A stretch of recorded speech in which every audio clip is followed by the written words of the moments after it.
পদ্মা, পদ্মালয়া, ইন্দিরা, শোভা, কমলা, রমা, এই হচ্ছে লক্ষ্মী দেবীর 6 মেয়ে। হিন্দুদের বিশ্বাস লক্ষ্মী দেবীর বাহন হচ্ছে পেঁচা। লক্ষ্মী দেবী পেঁচার উপর সাওয়ার হইয়া সারা দুনিয়ায় বিচরণ করে। এইবার সবগুলারে মিলান, দেখেন ফলাফল কি আসে। মিছিলের নাম মঙ্গল, মঙ্গলের মালিক লক্ষ্মী দেবী, লক্ষ্মী দেবীর বাহন পেঁচা। মানে কি ওরা বুঝাইতে চায় কি যে আজকে নববর্ষে প্রথম দিন আমরা মা লক্ষ্মী দেবী আপনাকে আহ্বান করছি, আপনি এসে আপনার বাহনে আরোহণ করেন, এই মিছিলের নেতৃত্ব গ্রহণ করেন। কারণ কি আপনি এই মিছিলের নেতৃত্ব গ্রহণ করলে এই মিছিলে আমরা যারা অংশগ্রহণ করেছি আমাদের আগামী বছরটা মঙ্গলের হয়ে যাবে। নাউযুবিল্লাহি মিন যালিক। তুমি বাঙালির চেতনা উদযাপন করো, অন্যভাবে করো, আমাদের কোনো আপত্তি নাই। আমরা পান্তা নিয়ে এত কথা বলি না, আমরা ইলিশ নিয়ে এত কথা বলি না, এগুলা শিরিক না, এই জন্য ওইভাবে বলি না। কিন্তু যখন তুমি শিরিক করাইতে আসবা তখন কথা বলা আমাদের জন্য জরুরি হয়ে যায়। আপনারা হয়তো বলবেন হুজুর আমাদের বড়রাতে এটা নাই, কিন্তু আপনি চুপচাপ চোখ বন্ধ করে ঘুমানোরও সুযোগ নাই। কারণ এর আগের টার্মে একজন বলেছিলেন প্রত্যেকটা স্কুল থেকে বাধ্যতামূলক মঙ্গল শোভাযাত্রা এই মিছিল বের করতে হবে। আমরা স্পষ্ট জানাইয়া দিতে চাই সব জায়গায় মিনমিন চলে না। আমার সন্তানের ঈমান নিয়ে যদি কেউ খেলতে চায়, অনেকে এগুলোর রাজনৈতিক আলাপ মনে করে। দোস্ত, সব জায়গায় রাজনীতি তালাশ করেন না, এটা রাজনীতির ব্যাপার না, এটা আমার ঈমানের ব্যাপার, এটা আমার বিশ্বাসের ব্যাপার, এটা আমার আকীদার ব্যাপার, এটা আমার চেতনার ব্যাপার। ওরা বলেছে সমস্ত স্কুল থেকে বাধ্যতামূলক এই মিছিল বের করতে হবে। স্পষ্ট জানা দিতে চাই সমস্ত স্কুল থেকে বাধ্যতামূলক বের করতে হবে। এইরকম কোন আইন যদি পাস করা হয় আল্লাহর কসম টেকনাফ থেকে তেতুলিয়া আন্দোলনের দাবানল চালায় দেওয়া হবে। দাবানল চালায় দেওয়া।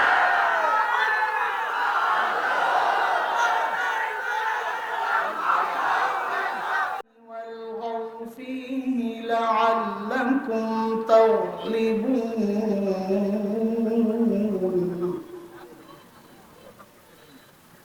فلنذيقن الذين كفروا عذابا شديدا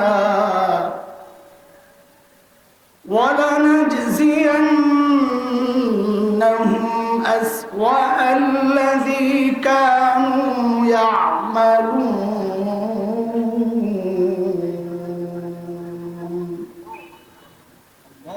ذلك جزاء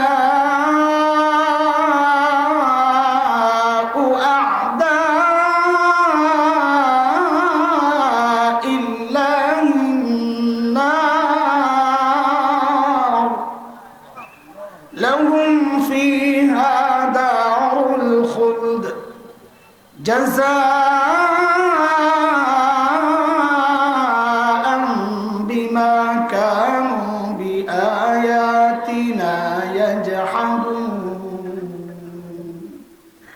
آمنت بالله صدق الله العلي العظيم আল আশরাফ ফাউন্ডেশনের উদ্যোগে আয়োজিত আজকের ঐতিহাসিক তাফসীরুল কোরআন মাহফিলের এই মুহূর্তের মুহতারাম সভাপতি, উপস্থিত হযরত উলামায়ে কিরাম, মুরব্বিয়ানে আযম, দূর দূরান্ত থেকে আগত ইসলাম প্রিয় সুধী সমাজ, প্রিয় ছাত্র ভাইয়েরা, যুবক বন্ধুরা, আল্লাহ সুবহানাহু ওয়া তাআলার অশেষ মেহেরবানি যে মহান মালিক এই চমৎকার সুন্দর মোবারক মজলিসে আমাকে আপনাকে আসার বসার কিছু কথা বলা ও শোনার তৌফিক দান করেছে, সেজন্য মহান রবের শুকরিয়া আদায় করি। জবান খুলে প্রাণ খুলে কালিমাতুশ শুকর উচ্চারণ করি আলহামদুলিল্লাহ। কথা শুরুর আগে আত্মপক্ষ সমর্থনের অংশ হিসাবে আমি একটা কথা ছোট্ট করে বলি, তারপর কথা শুরু করবো ইনশাআল্লাহ। আমি হয়তো একটু বিরক্ত হয়েছি, স্টেজে হয়তো অনেকে দেখছেন, আপনারা দূর থেকে হয়তো টের পান নাই। কারণ হচ্ছে আমাকে সর্বপ্রথম যিনি দাওয়াত করেছেন তিনি আমার টাইম নিয়েছেন বাদ মাগরিব। এরপর শুনলাম টাইম পরিবর্তন হইয়া পোস্টারিং হয়েছে, আমার টাইম হলো রাত 10টায়। ঠিক আছে, আজকে শুনলাম বাদ এশা। এখন আইসা বসে থাকতে আমার কেমন লাগে, 3বার টাইম পরিবর্তনের পর আপনারা বলেন মেহমান যারা আসবেন তাদেরকে সময় দিবেন আপনারা, কিন্তু যে সিস্টেম থাকা দরকার। একজনের টাইম নষ্ট করে আপনারা অন্যদেরকে দিবেন, এটা তো হয় না। আমার তো কাজ আছে, আমি তো আপনাদের প্রোগ্রাম পরে নেওয়া, আমার মূল প্রোগ্রাম তো বাগ বাড়া। এখন ওনাদের কি হবে?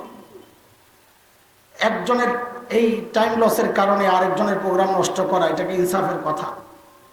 আমি তার সর্বোচ্চ 10 মিনিট বসে থাকতাম। ঠিক আছে, আমাদের ভাই বয়ান করতেছেন, করুক, সমস্যা কি? একই তো কথা। আমি চাই নাই উনি বয়ান বন্ধ করুক, চাইছি বয়ান চলুক। আমি কিছুক্ষণ অপেক্ষা করে বয়ান শুনতেছি, চলে যেতাম। বদনাম হইতো যে চলে গেল, ভাব দেখাইলো, রাগ দেখাইলো, ভিতরের কথা তো কেউ জানতে না। আমরা কিচ্ছু চাই না, শুধু একটাই আমি সবসময় বলি, আপনাদের সাথে আমাদের কোনো কন্ট্যাক্ট নাই, কোনো লেনদেন নাই, কোনো কিচ্ছু নাই। একটাই চাওয়া, টাইম ঠিক রাখবেন। আমিও টাইম মতো আসবো, আপনারাও টাইম মতো দিবেন ইনশাআল্লাহ।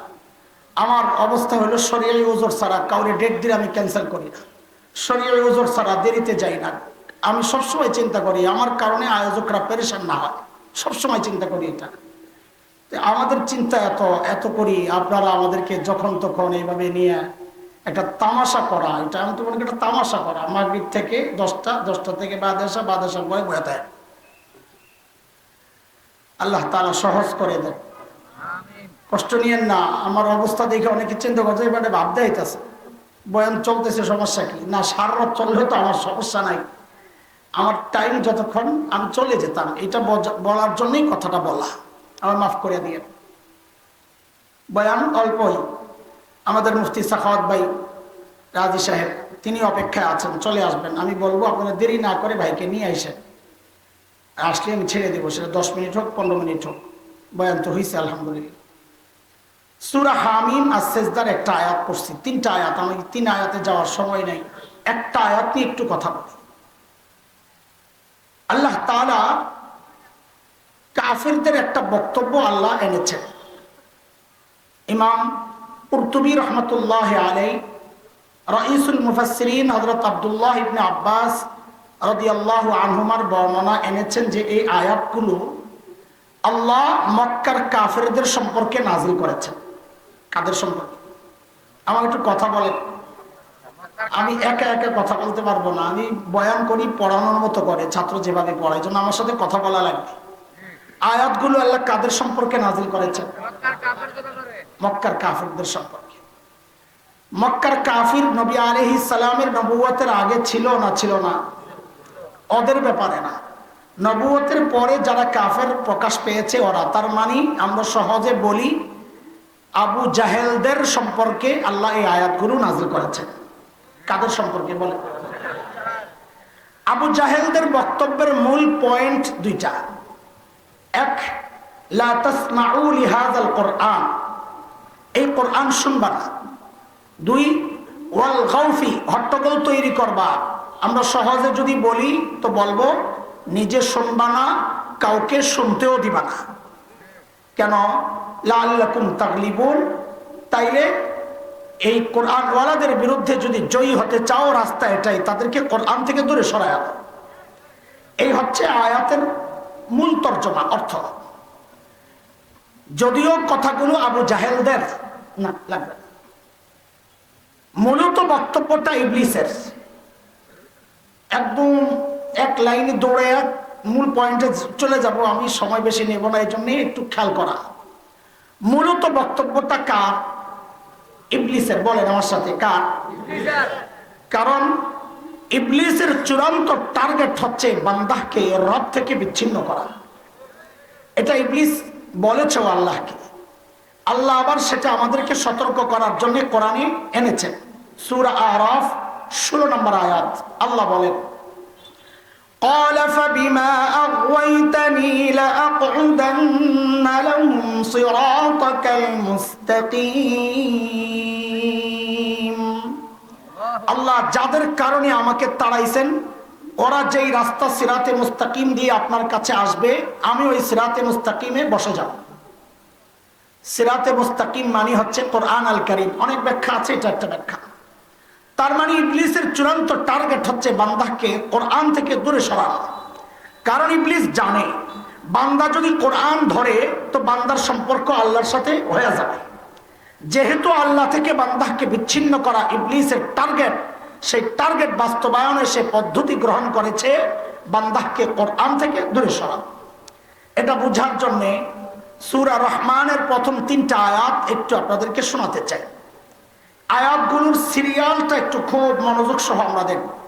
আল্লাহ বলেন, আর রহমান আল্লামাল কুরআন খালাকাল ইনসান। এক, রহমান আল্লাহ। 2, যিনি কোরআন শিখালেন। 3, যিনি মানুষ সৃষ্টি করলেন। মানুষ সৃষ্টি 3 নম্বরে, কোরআন শিক্ষা 2 নম্বরে। বলেন তো আসলেও কি সিরিয়ালটা এমন? আমরা আগে দুনিয়ায় আসছি না আগে কোরআন শিখছি? আগে দুনিয়ায় আসছি, বড় হয়েছি, মাদ্রাসায় গেছি, তারপরে কোরআন শিখছি। অথচ আল্লাহ কোরআন শিক্ষা আনছেন আগে, মানুষ সৃষ্টি নিলেন পরে। তাহলে আমাদের বুঝ অনুযায়ী সিরিয়াল আকপিস হয়েছে কিনা? বুঝেন না এই কথা? আকপিস হয়েছে। আসলে বিষয়টা কি? মুফাসসিররা অনেক ব্যাখ্যা দিয়েছেন, অত ব্যাখ্যার পেছনে আমি ছুটবো না। ছোট্ট 2টা ব্যাখ্যা দিই, একটা বোঝার জন্য, আরেকটা আমার আলোচনাকে একটু আগায় নেওয়ার জন্য। একটা ব্যাখ্যা, আল্লাহ বুঝাচ্ছেন, বান্দা আমি তোমাদেরকে আগে সৃষ্টি করেছি, কিন্তু কোরআন শিক্ষার ব্যাপার আগে কেন আনলাম? বলে যেহেতু পরে আমি তোমাকে মানুষ পরিচয় দিয়েছি, তুমি জেনে নাও তুমি নিজেকে মানুষ পরিচয় তখনই দিতে পারবা যখন আগে কোরআনী শিক্ষায় শিক্ষিত হবা। যদি কোরআনী শিক্ষায় শিক্ষিত না হও তাহলে তুমি দেখতে মানুষ, আসলে মানুষ না। যেমন একটা উদাহরণ দিয়ে আপনাদেরকে শোনাই। তাসলিমা নাসরিনের নাম মনে আছে? এই মহাব্বতের নাম তো ভুলা যায় না, তাই না? এই বেটি তার এক বইয়ের মধ্যে লিখেছে, এই পেট আমার, আমার পেটের মধ্যে আমি যেখান থেকে খুশি সেখান থেকে বাচ্চা নিব। আরে তাড়াতাড়ি নাউজুবিল্লাহ কেন পড়েন আপনারা? আমি তো কই আলহামদুলিল্লাহ। কারণ এই বেটির এই বক্তব্যের কারণে আল্লাহর কালামের সিরিয়াল বুঝে আসছে। আল্লাহ ঠিকই কইছেন যে তুমি কোরআনী শিক্ষায় শিক্ষিত হইলে মানুষ, তাইলে দেখতে মানুষ, আসলেও মানুষ না। তাসলিমাও তাই কইছে, আমি দেখতে মানুষ, আসলে মানুষ না। কেন? কারণ যেখান থেকে খুশি সেখান থেকে পেটের মধ্যে বাচ্চা নেওয়া, এটা তো মানুষের কাজ না, এটা তো কুত্তার কাজ। বুঝাইয়া দিছে আল্লাহর কথাই ঠিক। আমি দেখতে মানুষ, আসলে একটা সুল্লা কুত্তি। কোন কুত্তি? কারণ কুত্তার তো চুল থাকে না, এটা হলো সুল্লা কুত্তি। আমি বাড়ির নাম দিছি সুল্লা কুত্তি। এটা হলো এক ব্যাখ্যা। আরেক ব্যাখ্যা আমাদের আলোচনাকে আগায় নেওয়ার জন্য, সেটা খেয়াল করে। আল্লাহ বলছেন আয়াতগুলোকে উপর থেকে নিচের দিকে সাজা। উপরে আর রহমান, মাঝখানে আল্লামাল কুরআন, নিচে খালাকাল ইনসান। উপরে রহমান, বলে উপরে, মাঝখানে কোরআন, বলে মাঝখানে, নিচে ইনসান, বলে নিচে। আল্লাহ যেন বলছেন, বান্দা আমি রহমান উপরে, তুমি মানুষ নিচে। আমি রহমানের রহমত যদি তুমি মানুষ পর্যন্ত আনতে চাও, তুমি মানুষ যদি আমার রহমানের সাথে যুক্ত সম্পৃক্ত হতে চাও, রাস্তা একটাই। দুনিয়ার কোনো তন্ত্রে মন্ত্রে কাজ হবে না, দুনিয়ার কোনো ইজম আর সিস্টেমে কাজ হবে না। রাস্তা একটাই, রহমান আর বান্দার মাঝখানে কোরআনকে ঢুকায়া দাও। কোরআন আছে তো বান্দার সম্পর্ক রহমানের সাথে আছে। কোরআন থেকে বান্দা বিচ্ছিন্ন তো রহমান থেকে বিচ্ছিন্ন। এই খবর শয়তানের আসেনি? কথা কর। এই জন্য শয়তানের চূড়ান্ত টার্গেট হচ্ছে বান্দাকে রব থেকে বিচ্ছিন্ন করা। পদ্ধতি কি? বলে কোরআন থেকে দূরে সরা। কিন্তু শয়তান বড় বাটপার না চালাক? এ পোলাপাইন তোরা কথা কর, বাটপার না চালাক? চালাক। শয়তান বাটপার না চালাক? চালাক কোনদিন আল্লাহ অমান্য করে না। কোরআনের কথা, ইন্না ফি খালকিস সামাওয়াতি ওয়াল আরদি ওয়াখতিলাফিল লাইলি ওয়ান নাহার লাআয়াতিন লিউলিল আলবাব। মগজওয়ালা রব চিনে। বুঝা গেল যে রব চিনে না, রব মানে না, তার মাথায় মগজ নাই, আছে ডিজিটাল গোবর। শয়তান চালাক না বাটপার? কর। খালি বাটপার না, লগে আরো কিছু আছে।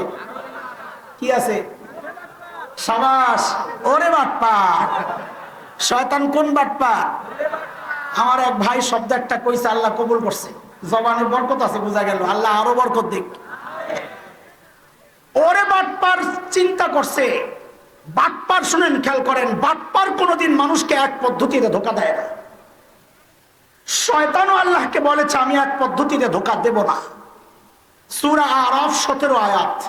শয়তান বলে, সুম্মা লাআতিয়ান্নাহুম মিন বাইনি আইদিহিম ওয়া মিন খালফিহিম ওয়া আন আইমানিহিম ওয়া আন শামাইলিহিম। আল্লাহ, আমি আপনার বান্দাকে সামনে, পেছনে, ডানে, বামে চতুর্দিক থেকে হামলা করব। কোন কোন মুফাসসির বলেন এর অর্থ হচ্ছে শয়তান কোনোদিন মানুষকে এক পদ্ধতিতে ধোঁকা দিবে না। এই যে কোরআন থেকে দূরে সরানোর শয়তানের টার্গেট, ওই যুগের আবু জাহেলদেরকে দিয়া ডাইরেক্ট টার্গেট পুরা করাইছে এই কথা বইলা, লা তাসমাউ লিহাযাল কুরআন ওয়ালগাউ ফি, কোরআন শুনবা না, কাউকে শুনতে দিবা না। আপনি কি ভেবেছেন এই যুগেও শয়তান একই পদ্ধতিতে মানুষকে কোরআন থেকে দূরে সরাবে? না, পদ্ধতি পাল্টায়। পাল্টানোর সিস্টেমটাকে একটু সিস্টেমটা শোনেন, তারপর আমি আপনাদেরকে মূল কথায় ঢুকাই। ধরেন শয়তান নিয়ত করছে আপনারে পেশাব খাওয়াইব, শয়তানের পেশাব। তো এটা কি বক্স? শয়তান টিস্যু দিয়ে খুললা এটার মধ্যে শিশু করছে, কইরা আপনারে কয়, ল কাকা, সৌদি আরব থেকে আনছি 1 নম্বর আতর নাক। আপনি কাছে নিয়ে দেখেন, মানুষের পেশাব যে গন্ধ, এটা শয়তানের পেশাব। লা হাওলা ওয়ালা কুওয়াতা ইল্লা বিল্লাহ। শয়তান দেখছে পেশাব খাওয়াইতারা নাই, এই প্যাকেট পাল্টা, ভিতরের জিনিস কিন্তু আগেরটাই, প্যাকেট পাল্টা। তো সাথীরা জিজ্ঞেস করে, বস কি দেব? কয়েকটা মামের বোতল দেই। তো মামের বোতলের মধ্যে পেশাব করছে একটু হালকা হলদে বর্ণের, তা আপনার আইনে বলতেছে এই খেজুরের রস খা। কাছে নিয়ে দেখেন যে দুর্গন্ধ, থুর খবিসের খবিস, লা হাওলা ওয়ালা কুওয়াতা ইল্লা বিল্লাহ। শয়তান কয় এই কাম দিয়া চলবো না, পেশাব করে খাওয়াইতেই হইব, পেশাব করে ব্যবহার করাইতেই হইব, পোটলা পাল্টা। তো সাথীরা জিজ্ঞেস করে, বস এখন কোনটা দেবো? ফ্লাস্ক দে। একটা ফ্লাস্ক নিয়ে আসছে, শীতকালে পেশাব করছে, এখন ধোয়া উঠতেছে পেশাবের, কয় নে চা খা। খাইতে নিয়ে দেখেন দুর্গন্ধ, লা হাওলা ওয়ালা কুওয়াতা ইল্লা বিল্লাহ। ও দোস্ত, শয়তানের কাজ হইল মোড়ক পাল্টানো, প্যাকেট চেঞ্জ করা, ভেতরের জিনিস কিন্তু একটাই। আর সময়ের উম্মতের আলেমদের কাজ হচ্ছে ওই নতুন নতুন প্যাকেট ছিঁড়া ছিঁড়া আপনাদেরকে দেখায় দেওয়া, এরে ভাই ধোঁকা খাইস না, জিনিস কিন্তু আগের থেকে। আজকে নিয়ত করছি কিছু প্যাকেট ছিঁড়াস। কোরআন থেকে শয়তান কিভাবে আমাকে দূরে সরায়, আপনাকে দূরে সরায়, আমি খুব ভালোভাবে লক্ষ্য করছি। মৌলিক পদ্ধতি দুইটা, কোরআন থেকে মানুষকে দূরে সরানোর মৌলিক পদ্ধতি দুইটা।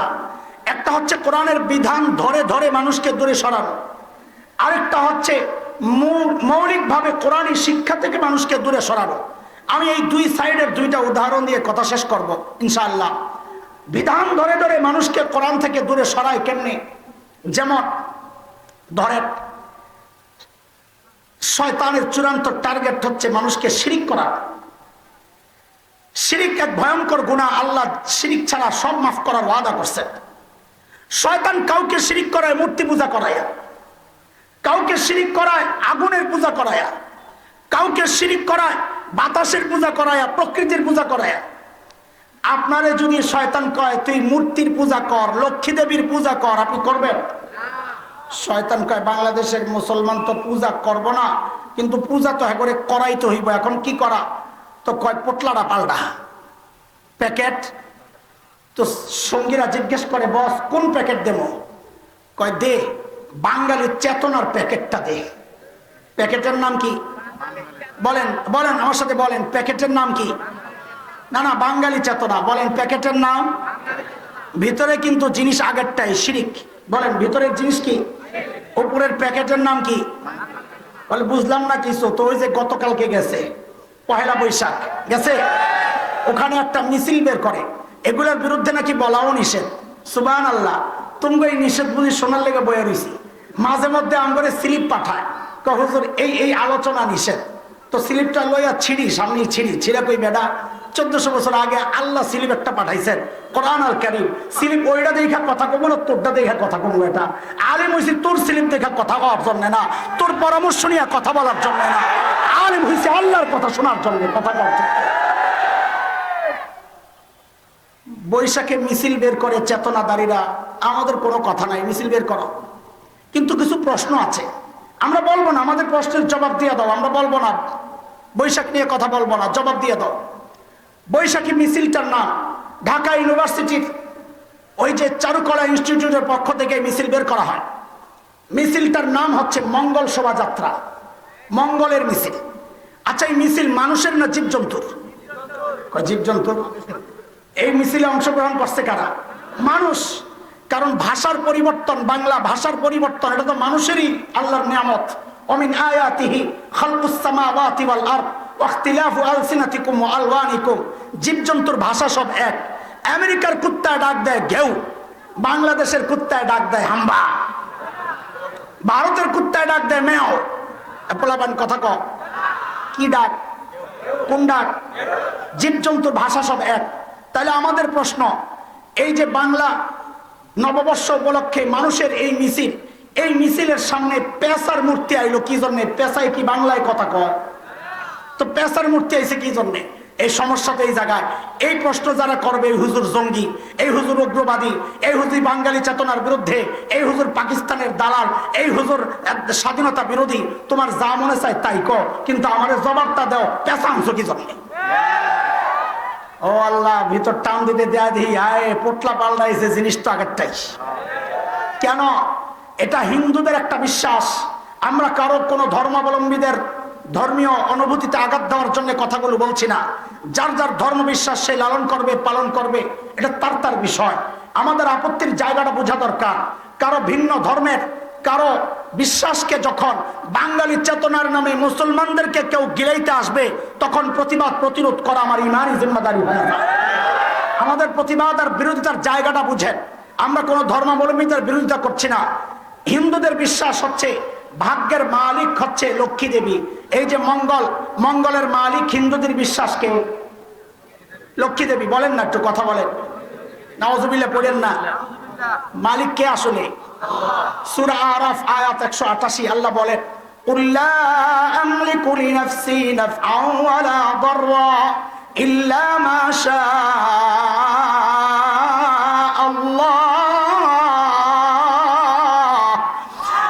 ভাগ্যের মালিক এত আজ থেকে সন্দেহ আছে? চিল্লা এখন ভাগ্যের মালিক। হিন্দুদের বিশ্বাস ভাগ্যের মালিক লক্ষ্মী দেবী। হিন্দুদের বিশ্বাস লক্ষ্মী দেবীর স্বামী বিষ্ণু দেবতা। হিন্দুদের বিশ্বাস লক্ষ্মী দেবীর 6 মেয়ে, ছেলে না একটাও। কয় মেয়ে? পদ্মা, পদ্মালয়া, ইন্দিরা, শোভা, কমলা, রমা। এই হচ্ছে লক্ষ্মী দেবীর 6 মেয়ে।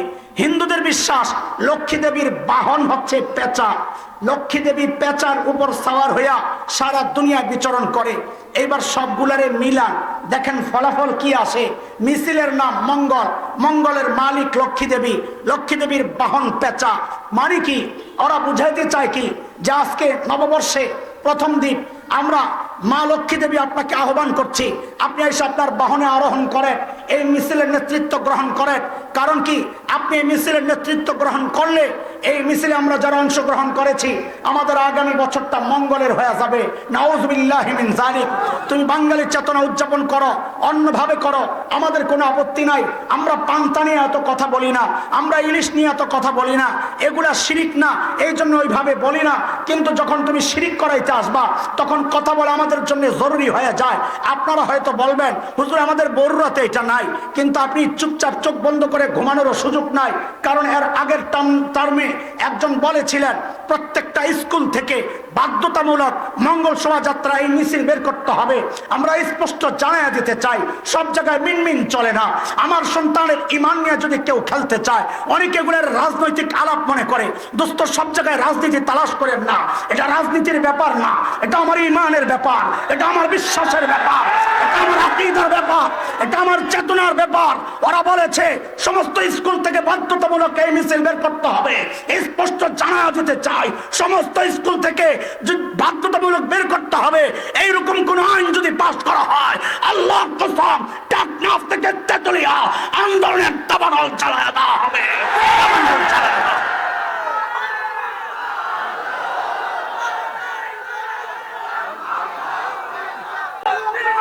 মুহতারাম হাজরিন, চলেন প্যাকেট আরেকটা ছিঁড়ি, নতুন আরেক প্যাকেট লাগাই। চলেন, সমকামিতা বুঝেন? লা হাওলা ওয়ালা কুওয়াতা ইল্লা বিল্লাহ। বাংলাদেশের যে কোনো শ্রেণীর মানুষ এটাকে ঘৃণা করে। বিচ্ছিন্ন কোনো ঘটনা এটা প্রমাণ না। সব শ্রেণীর মানুষ এই কাজটাকে ঘৃণা করে, কারণ আমরা জানি এটা এমন এক ভয়ঙ্কর গুনাহ, যে গুনার কারণে আল্লাহ কওমে লূতকে আযাব দিয়েছেন। এটা আমরা জানি। আজকের মৃত্যু সাগর সেই আযাবের সাক্ষী হয়ে এখন আমাদের সামনে। শয়তান চেষ্টা করছে সমকামিতাকে বাজারজাত করার জন্য, নানান সংগঠন করেছে। ওই যে রংধনু দিয়া নানান লোগো তৈরি করে করে সমাজে ছড়ায় দেওয়ার চেষ্টা করেছে। ব্রাক, আরং আরং পাঞ্জাবির মধ্যে লোগো লাগাইছে সমকামিতার, জামার হাতার মধ্যে লোগো লাগাইছে সমকামিতার। ওখান থেকে পশ্চিমাদের টাকা পায়, এগুলা সমাজে ছড়ায় দেওয়ার ফিকির তারা করেছে। এরা বুঝেছে বাংলাদেশে এইভাবে সমকামিতা প্রচার করা যাবে না। তখন এরা সরকারকে নানানভাবে প্রেসার ক্রিয়েট করছে, আর ওই সমস্ত এনজিওদের মাধ্যমে সমাজে এই ফিতনা ছড়ায় দিচ্ছে। সমকামিতাকে বাজারজাত করতে হইলে নতুন আরেক পোটলা সৃষ্টি করতে হবে, পোটলা পাল্টাও। শয়তানের সিস্টেম, যেটা সাউন্ড সিস্টেমে কোথাও হয়েছে, গড়বড় হয়েছে, কোথাও ছুটে গেছে সাউন্ড। হ্যাঁ, আপনাদের কি সমস্যা মনে হইতেছে? আমার তো মনে হইতেছে কোথাও সাউন্ড ছুটে গেছে, বাইরে সাউন্ড চলে গেছে। না, এই মাইকের সাউন্ড আছে আছে নাই? দেখছেন কই মাইকলা খেয়াল করো, এমনি শুনতেছেন কিছু কথা শোনা যায়? আচ্ছা, গেলে চলবে, সময় নাই এত মাইক ঠিক করার, চলে। শয়তান দেখছে সমকামিতাকে বাজারজাত করতে হইলে এখন আগের সিস্টেমে করা চলবে না, নতুন পোটলা। তার সিস্টেমে তো পোটলা পাল্টাও, মনে আছে কি? বলে নতুন পোটলার নাম কি? বলে নতুন পোটলার নাম হচ্ছে ট্রান্সজেন্ডার। বলে নতুন প্যাকেটের নাম